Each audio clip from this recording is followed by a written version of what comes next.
കുറച്ചുകൂടി ഒന്ന് ഊട്ടി ഉറപ്പിക്കാൻ, എൻഡിഎയുടെ ആത്മവിശ്വാസം കുറച്ചുകൂടി ഒന്ന് ഊട്ടി ഉറപ്പിക്കാനായി പ്രധാനമന്ത്രി നരേന്ദ്രമോദി ഇന്ന് ബീഹാറിലെത്തും.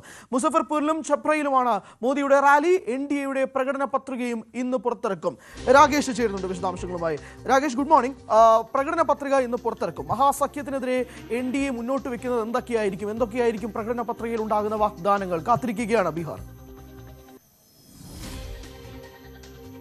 അത് ഇന്ത്യ സഖ്യത്തിന്റെ പ്രകടന പത്രിക പുറത്തിറങ്ങിക്കഴിഞ്ഞു. ഇനി എൻഡിഎയുടെ പ്രകടന പത്രിക ഇന്ന് പുറത്തിറക്കുകയാണ്. ഏതായാലും എന്തൊക്കെയായിരിക്കും വാഗ്ദാനം എന്നുള്ളത് നിർണായകമാണ്. പ്രത്യേകിച്ച് യുവാക്കളെയും സ്ത്രീകളെയും ഒക്കെ തന്നെ ആകർഷിക്കുന്ന തരത്തിൽ സർക്കാർ ജോലിയടക്കം വാഗ്ദാനം ചെയ്തുകൊണ്ടുള്ള പ്രകടന പത്രികയായിരുന്നു ഇന്ത്യ സഖ്യം പുറത്തിറക്കിയത്. മാത്രവുമല്ല, ബീഹാറിൽ എൻഡിഎ സംബന്ധിച്ച് ഏറെ നിർണായകമാണ്. ഒരുപക്ഷെ കഴിഞ്ഞ ഒരു 2 പതിറ്റാണ്ടിനെടുക്കുകയാണെങ്കിൽ എൻഡിഎ സഖ്യം വലിയ വെല്ലുവിളി നേരിടുന്ന തെരഞ്ഞെടുപ്പാണ്. അതുകൊണ്ട് തന്നെ ഒരു വമ്പൻ പ്രഖ്യാപനങ്ങൾ പ്രതീക്ഷിക്കുന്നുണ്ട്.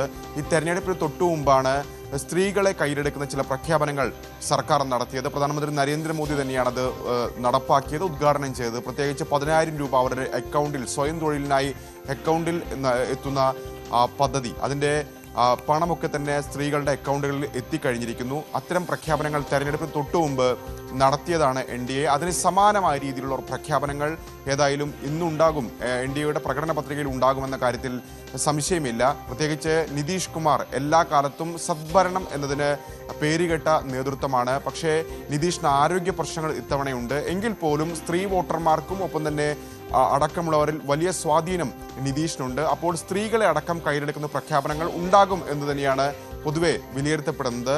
ഏതായാലും പ്രധാനമന്ത്രി നരേന്ദ്രമോദി ഇന്ന് ബീഹാറിൽ റാലിയിൽ പങ്കെടുക്കാൻ എത്തുകയാണ്. ഛപ്രയിൽ അദ്ദേഹത്തിന് റാലിയുണ്ട്. ഇതുൾപ്പെടെ 2 റാലികളിലാണ്, മുസഫർപൂരിലും അടക്കം 2 റാലികളിലാണ് പ്രധാനമന്ത്രി ഇന്ന് പങ്കെടുക്കുക. ഇത് 2ാമത്തെ റാലിയാണ്.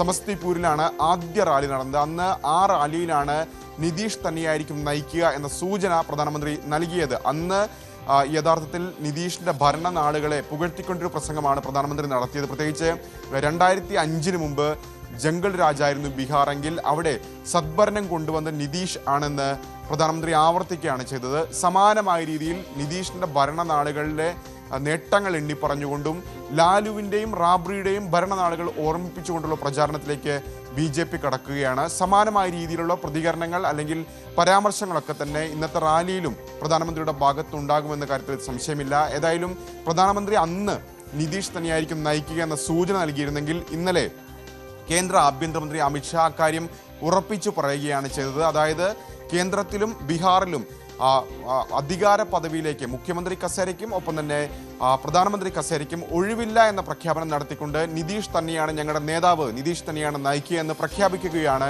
ഇപ്പോൾ ഏതായാലും അമിത്ഷാ ചെയ്തിരിക്കുന്നത്. ന്യൂസ് 18 നൽകിയ അഭിമുഖത്തിലാണ് അത്തരമൊരു പ്രഖ്യാപനം അമിത്ഷായുടെ ഭാഗത്ത് ഉണ്ടായിട്ടുള്ളത്. യെസ്, അത് തന്നെയാണ്. മോദി ആദ്യത്തെ റാലിയിൽ നിതീഷ് കുമാർ നയിക്കുമെന്നൊരു സൂചന നൽകിയെങ്കിൽ ന്യൂസ് 18 നൽകിയ അഭിമുഖത്തിൽ അമിത്ഷാ കൃത്യമായി വ്യക്തമാക്കുന്നു നിതീഷ് തന്നെ മുഖ്യമന്ത്രിയാകുമെന്നത്. എന്തായാലും ബീഹാറിൽ ഇന്ന് മോദി എത്തുകയാണ്. 2 ഇടങ്ങളിലായിട്ട് റാലി നടക്കും.